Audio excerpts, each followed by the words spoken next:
This is episode number 791, and today we're going to talk with the folks at Pitstop Connect.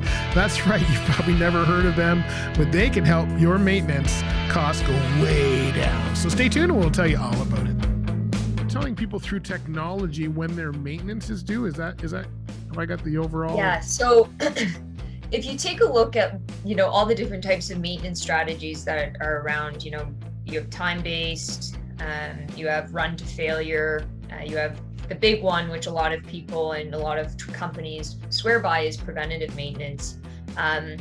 All of it still requires, costly repairs. It requires, with preventative, you're bringing it in the shop before you actually need to take it into the shop, which obviously provides a bump in your road alongside downtime.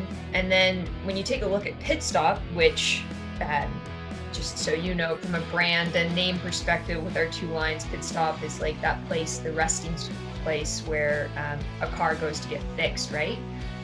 So we do bumper to bumper analysis of that vehicle.